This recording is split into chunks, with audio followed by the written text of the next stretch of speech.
Hay dedicaciones que uno hace sin calcular lo que cuestan hasta que ya han costado todo lo que cuestan. Que empiezan como decisiones que parecen correctas porque son correctas y que con el tiempo se convierten en la estructura alrededor de la cual se organiza todo lo demás sin que uno siempre se dé cuenta de cuánto ha reorganizado. La mía duró 3 años.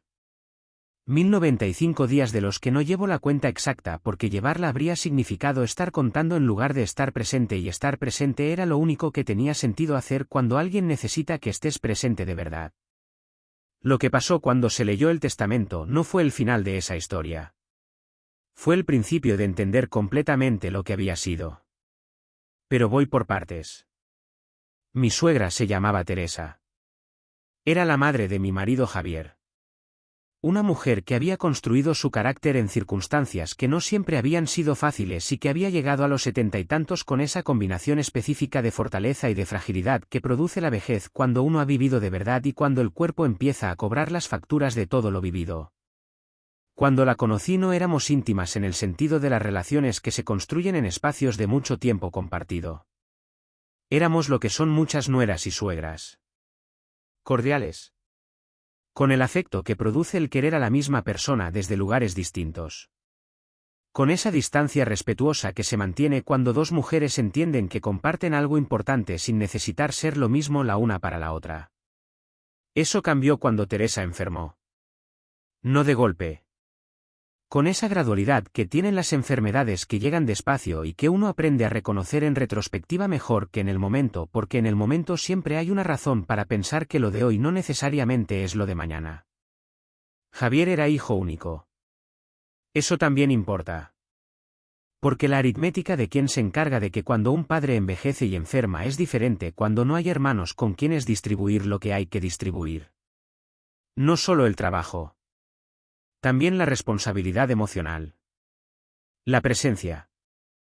El peso específico de ser los únicos. Yo trabajaba desde casa en ese periodo. Javier tenía un trabajo que requería viajes y presencia física en lugares que no siempre eran los mismos.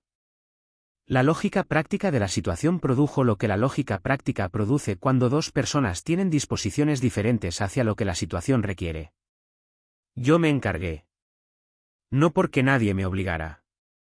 Sino porque era lo correcto y porque lo correcto en ese contexto era visible para mí de una forma que me resultaba imposible ignorar.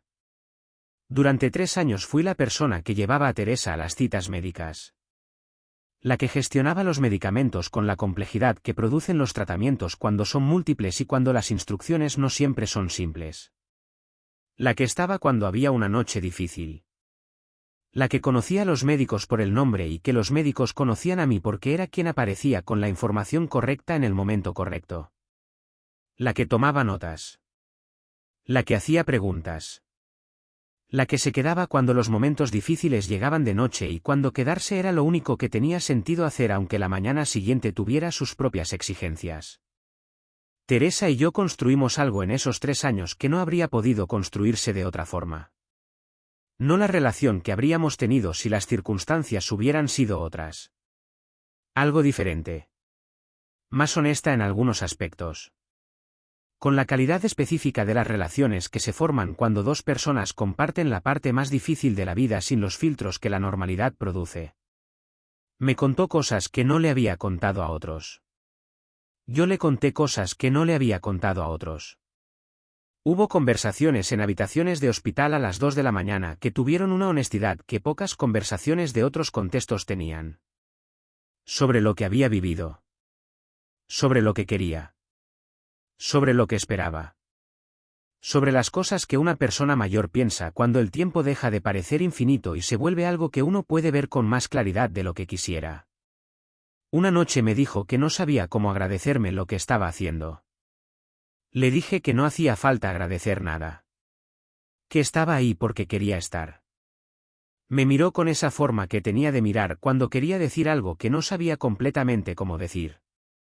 Y me dijo que lo que había hecho no tenía precio. No supe exactamente qué significaba eso en ese momento. Teresa murió un martes de febrero. Con Javier a un lado y conmigo al otro. Con la quietud de quien ha tenido tiempo de hacer las paces con lo que veía venir aunque esas paces no siempre fueran visibles para quienes estaban alrededor. Las semanas que siguieron tuvieron la textura de los periodos de duelo, que son también periodos de gestión práctica. El funeral. Los trámites. Las conversaciones con las personas que habían formado parte de la vida de Teresa y que en ese momento procesaban su ausencia cada una a su manera. La convocatoria del notario llegó 3 semanas después. Javier y yo fuimos juntos. El notario era metódico, con esa eficiencia de quien ha presidido muchas de estas reuniones y que sabe que lo más útil que puede hacer es ir al grano con claridad. Empezó a leer. El patrimonio de Teresa era modesto pero ordenado. La casa donde había vivido. Algunos ahorros. Los objetos personales distribuidos con una lógica que Teresa había pensado con cuidado. Todo iba a Javier.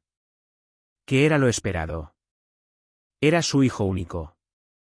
Era lo que correspondía en términos legales y en términos de la lógica de cómo estas cosas funcionan. Mi nombre no apareció. En ninguna parte. En ningún momento del documento. El notario terminó de leer. Me quedé en silencio procesando lo que acababa de ocurrir. No de forma dramática ni con el tipo de reacción visible que habría ocupado el espacio de la habitación, sino de esa forma interior que es a veces más intensa precisamente porque no tiene salida inmediata. 3 años. 1095 días. Las 2 de la mañana en habitaciones de hospital. Los medicamentos con sus horarios y sus dosis y sus interacciones. Los médicos que me conocían por el nombre. Las conversaciones que no habían tenido otro testigo. Nada de eso aparecía en ninguna línea de ese documento. Javier me miró cuando salimos. Había algo en su cara que me dijo que él también lo había procesado. Que había notado lo que yo había notado. Que no sabía exactamente cómo nombrarlo, pero que lo que había en su cara era más complicado que simple incomodidad. Esa noche tuvimos una conversación larga. No de recriminación ni de lista de lo que se había hecho y no se había reconocido, sino de 2 personas que estaban procesando algo juntas que tenía varias capas y que merecía ser procesado con el tiempo y la honestidad que requería. Javier me dijo que lo sentía. No porque el testamento fuera su decisión, sino porque entendía que lo que yo había dado durante 3 años había tenido un coste real que ningún documento había reconocido. Que eso no lo hacía menos real. Le dije que no lo había hecho por aparecer en un testamento. Que era verdad. Pero que la ausencia de ningún reconocimiento en ninguna forma tenía su propio peso independientemente de las razones por las que uno había dado lo que había dado. Javier dijo que tenía razón. Lo que siguió fue una conversación sobre Teresa y sobre lo que ella había dicho esa noche. Lo que había hecho no tenía precio. Que quizás había querido decir algo con eso que ninguno de los dos había terminado de escuchar completamente en el momento. O quizás simplemente había sido lo que uno dice cuando está agradecida y no tiene otra forma de expresarlo. No lo sabemos. No podemos saberlo. Y esa incertidumbre es parte de lo que queda cuando alguien ya no está para explicar lo que quería decir. Lo que sí hizo Javier fue algo concreto. No de forma inmediata. Con el tiempo que requieren las decisiones que tienen que nacer de un lugar honesto para ser reales. Me dijo que lo que era suyo era nuestro. Que lo que Teresa le había dejado era también mío, no porque el documento lo dijera, sino porque él lo decía. Que esa era su forma de reconocer lo que el testamento no había reconocido. No fue la misma cosa. No voy a decir que fue exactamente lo mismo porque no lo era. Pero fue honesto. Y fue real. Y vino de la persona correcta aunque no viniera del lugar donde yo habría esperado que viniera. Lo que aprendí de esos 3 años y de lo que pasó después tiene varias dimensiones. La primera es sobre el cuidado y lo que implica. Que cuando uno se encarga de alguien de la forma en que yo me encargué de Teresa, ese cuidado cambia a quien lo da de formas que no siempre son visibles mientras están ocurriendo. Que los 3 años no fueron solo tiempo dedicado a otra persona. Fueron también un periodo en que yo crecí en formas que no habría crecido en otras circunstancias. Que eso también tiene valor aunque no aparezca en ningún documento. La segunda es sobre las expectativas y la honestidad de examinarlas. Que yo no había cuidado a Teresa esperando aparecer en su testamento. Eso era verdad. Pero que la ausencia completa de cualquier reconocimiento en cualquier forma había producido algo que era real aunque no fuera lo que yo habría llamado una expectativa. Que hay una diferencia entre no esperar nada y estar preparado para que nada sea lo que llega. La tercera es sobre las conversaciones que se tienen a las 2 de la mañana en hospitales. Que lo que Teresa me dijo esa noche era lo más cercano que tuvo a decirme lo que quería decirme. Que las conversaciones que tuvimos en esos 3 años eran la herencia real de lo que compartimos aunque no aparezcan en ningún documento notarial. Que hay cosas que no caben en testamentos. Y que eso no las hace menos reales. Y la cuarta es la más simple y la más importante. Que lo que uno da de verdad no puede ser quitado por la ausencia de un nombre en un papel. Lo que di durante esos 3 años existió.